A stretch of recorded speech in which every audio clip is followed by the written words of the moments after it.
দল কিছুটা অনভিজ্ঞ হলেও সবার কাছে জাতীয় দলে খেলার অভিজ্ঞতা। বাংলাদেশ সিরিজে যা কিছুটা স্বস্তি দিচ্ছে নিউজিল্যান্ড ক্যাপ্টেন টম ল্যাথমকে। আবহাওয়া ও উইকেটের কন্ডিশনকে বড় চ্যালেঞ্জ মনে করছেন কিউইদের অধিনায়ক।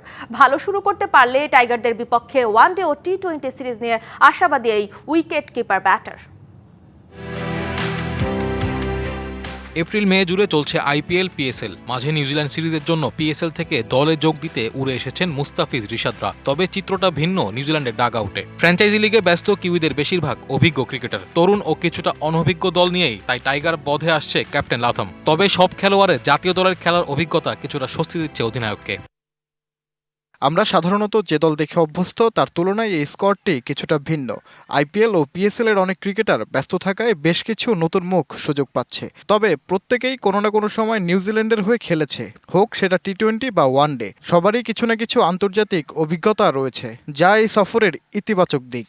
আবহাওয়া ও উইকেট কন্ডিশন হতে পারে এ সিরিজের এক্স ফ্যাক্টর, সেদিকে নজর আছে কিউইদের ক্যাপ্টেনের। বাংলাদেশে স্পিন একটা বিশাল ভূমিকা রাখে। নিউজিল্যান্ডের থেকে ওখানে পরিস্থিতি কিছুটা ভিন্ন।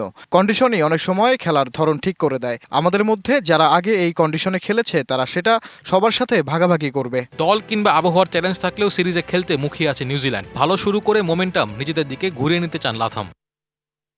রোমাঞ্চকর একটি সফর হবে। আমাদের জন্য অনেক সুযোগ আছে এই সিরিজে। তরুণ খেলোয়াড়রা নিজেদের প্রমাণ করার সুযোগ পাবে। অপরিচিত কন্ডিশনে ভালো শুরু করতে পারলে অনেক পার্থক্য করে দেয়া যায়। আমরা দ্রুত মানিয়ে নেওয়ার চেষ্টা করব। আশা করি ভালো কিছু অপেক্ষা করছে। 17 ও 20 এপ্রিল মিরপুরে ও 23 এপ্রিল চট্টগ্রামে 3 ম্যাচের ওয়ানডে সিরিজ খেলবে বাংলাদেশ ও নিউজিল্যান্ড। 27 ও 29 এপ্রিল চট্টগ্রামে ও 2 মে মিরপুরে 3 ম্যাচের টি-20 সিরিজ দিয়ে শেষ হবে কিউইদের বাংলাদেশ সফর। Naim Hamid, DBC news. Spanish digital print tiles, ATI tiles, এক টাইলসে জীবন পার।